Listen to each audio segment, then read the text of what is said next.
Hello YouTube and welcome to the channel. Now then, today's video we're going to be looking at this. It's the Flysky FS-GT3C transmitter and receiver.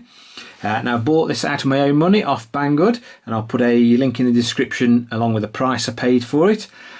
The reason I purchased this is I'm looking to swap out several sets of electronics in the near future on several different RCs. I'm going to do a few brushless conversions, and what I wanted is basically one transmitter to run several different vehicles, and this thing will run, I believe, up to 10 individual RCs. Anyway, enough of me waffling on. Let's open the box and see what we get. Now, normally on the channel the box is sealed, but I have actually opened this not only to check the contents, but to have a quick look at familiarise myself really with the transmitter. So we'll get the contents out so you can have a look. Okay then, in the box we get our instructions. I will get to those in a minute.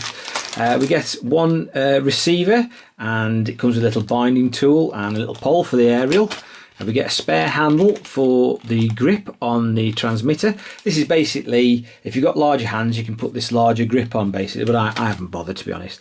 Now then, normally you get the battery in a little bag, but I've actually installed it into the transmitter, and it's just in the bottom here. It's like a little 800 milliamp hour lithium ion battery, which you have to charge up using a micro USB cable. Now you do get a micro USB cable in the kit, but unfortunately I've managed to misplace it already, but it doesn't matter because it's a standard micro USB. Okay then, let's have a look at the transmitter itself. Now I've had the one in this cool sort of burnt orange colour. I really like this. You charge the unit up via this little USB port here. Like I say, it's got that internal battery, and it will indicate when it's fully charged on the display here. Like I said to you before, the reason I bought this is because it will run 10 individual receivers off the one transmitter. Now it's feature packed, this thing, and I haven't quite got to grips with all the different bits and pieces that you can do, but I'll try now to go through the basics with you. To turn it on, there's a button on this little steering wheel here. Now this thing is 3 channels. We've obviously got steering on the wheel, a little throttle trigger here, and we've got a channel 3 button on the grip handle.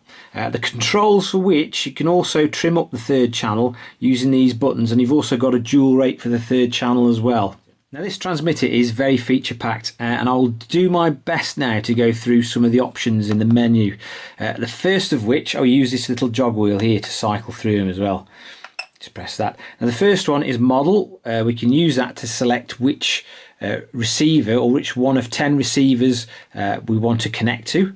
And you can use, that's basically where your little binding tool comes in. Next one is name. We can change the name of each of the different receivers or each RCs that we're using, so it just makes it easy. You can put WPL in or HBX or whatever you want. Servo reverse, that's self-explanatory. We can reverse all the controls. End point adjustment, that is very useful, and I will demonstrate that for you in a bit. Now we've also got where are we? Steering trim, or trim. You can trim the throttle, you can trim the steering. We've got a dual rate, so obviously if you've got kids and you've got a particularly quick RC, you can reduce the effect of the throttle both backwards and forwards.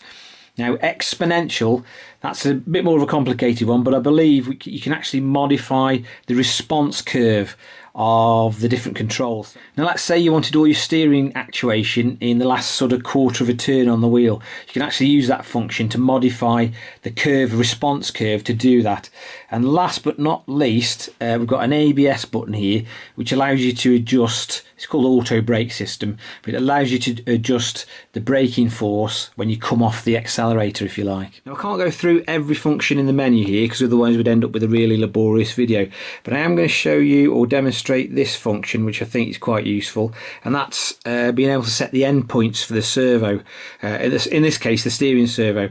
Now it's set to 60% of its travel at the moment, and what I'm going to do is I'm going to reset that to 100, demonstrate what the steering is like, and then show you by setting the endpoints basically the benefits of doing so. Now as you can see on the transmitter's display, I've set the steering servo endpoints to 100%.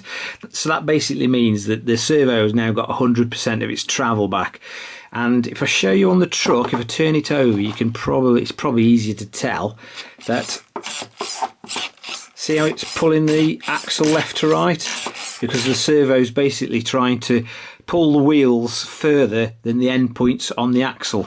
Now what I'm going to do is I'm going to reset this back to 60 and show you again.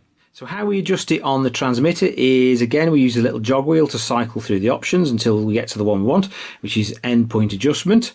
We click it, that little number starts flashing there, which indicates that we're about to change the settings on channel 1, which is the steering. We use the back and end buttons here to highlight the percentage, which is now flashing at us, and we can use the jog wheel to, well, change the percentage of the steering throw, if you like. And then once we've got to the one we want on the left side, we can use the steering wheel there to change it over to the other side, swap alter the percentage again, and then when we've finished, we click the button, and that's then set the endpoints for the servo. What I'm going to do is set them back to 60 left and right, and I'll show you what difference it makes to the steering. So now I've set the endpoints at 60% of the servo's travel, both sides, left and right.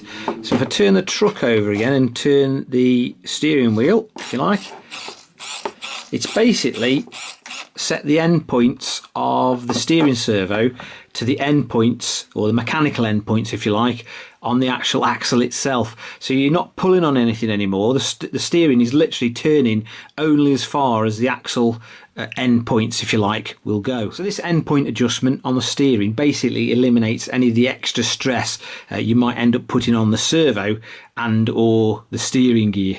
And obviously these endpoints can be changed on channels 2 and 3 as well. So if you've got like a gear change mechanism bound to channel 3, you could adjust the endpoints for that also. So what I think I'm going to do now is take this outside, see what the range is like, and also see what the response between the transmitter and the receiver on the truck is like. Okay, then we're outside with the controller. I'm going to see if I can't pilot the B14 down to those red portaloos down there. Just let's zoom in. It's approximately about 100 meters ish. So if it'll get down to that, then we'll know that the range of this thing is at least 100 meters.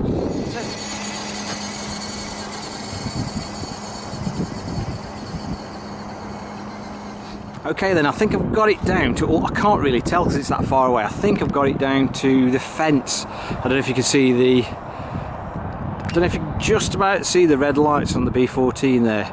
But I think that's approximately about 100 metres. I daren't go any further just in case a car comes around the corner and squashes it. I'm not going to lie, that was probably one of the most laborious tests I think I've ever performed. I think I could have picked a faster RC really to get 200 metres from this thing. But anyway, it's done it. It will successfully control it out to 100 metres, no problem. Which I think you'll agree is plenty far enough. I mean, you can't even see what you're doing at 100 metres really. Control wise, inputs seem to be pretty much responded to instantaneously. Can't see any faults with it at all.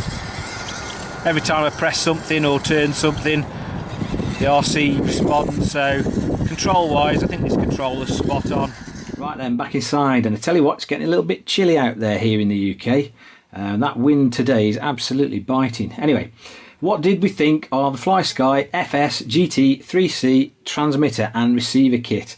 Well, let's start with the bad points, and I said I'd get to this later on in the video, and it's basically the only bad point really I can think of is the instructions or lack of them. It says quick start guide, and that's basically all it is.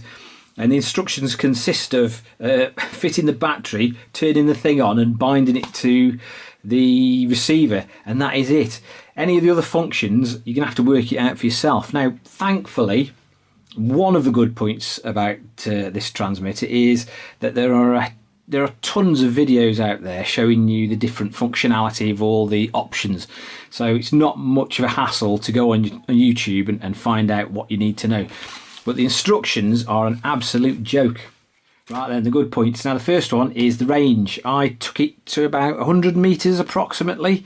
and I had no issues controlling it. I have heard stories of people say that this thing is good to 500 metres, 1,000 metres. Not quite sure how you see an RC at a kilometre, but hey ho. But again, I've got no complaints. The range was excellent. That's more than enough for me at 100 metres. The second good point is the functionality. There are loads of different options you can adjust on the 3 channels on this transmitter. They're all relevant. None of them are really gimmicky, and they all have a use. Like I said, the most useful one I found is adjusting the endpoints. This would be especially useful on a channel 3 if you're adjusting the endpoints on a gear change. So the functionality is top notch on this. I can't fault it at all. Now the third good thing about this combo is the fact that these receivers are mega cheap. I bought 5 of them in a bundle off AliExpress, and they worked out about £3.75 each. So if you want to add another RC, it just makes it super cheap. Another good point is the fact that it's 3 channels, so you can set up a gear change, like I say, and all the options are available on all of the channels. Another good point about this transmitter is, as far as I can tell, the battery life. I mean, I've used this for about 40 minutes and it was charged up to 4 volts, and as you can see, it's only dropped 0.1 of a volt, so there should be plenty of life in this battery. The other thing I like about this controller is the looks. I do like this burnt orange colour. It feels nice in the hand. It's not too heavy either, and it's got a nice wide base. You can plonk it down somewhere, you know it's not going to fall over. Ergonomically, seems pretty good. I've got no complaints. Everything seems smooth. And like I say, it just feels a decent controller in the hand. Now then, the price of this thing, I paid $44.99 on a flash deal on Banggood, which is about $59. Personally, I think that's really good value for money, seeing as though you can use this on 10 different RCs. I mean, $44.99 is approximately the price of 2 cheapish transmitter receiver combos, so value for money wise, I think it's right up there. It's got a nice big LCD display as well, so it's easy to adjust and see what you're doing. I haven't really got any issues with this thing at all. Right then, would I recommend the Flysky FS-GT3C transmitter and receiver combo? And I'm going to say yeah. It does everything that I want it to do. Like I say, I bought it because I wanted to start getting rid of some of these transmitters. I want to start doing some brushless conversions on a few bits and pieces, and I basically didn't want a office full of transmitters. And anyway, it does make more economic sense if you can have multiple RCs, if you can run them off one transmitter. It also means you're not lugging a load of transmitters around, and it is cheaper at the end of the day, which is precisely the excuse that I've given the wife for buying it. Once again, if you found this video of some use and interest, please give it a big thumbs up, and if you're feeling that way inclined, hit that subscribe button for more similar future content. Once again, thanks for watching guys, and catch you again soon. Thank you.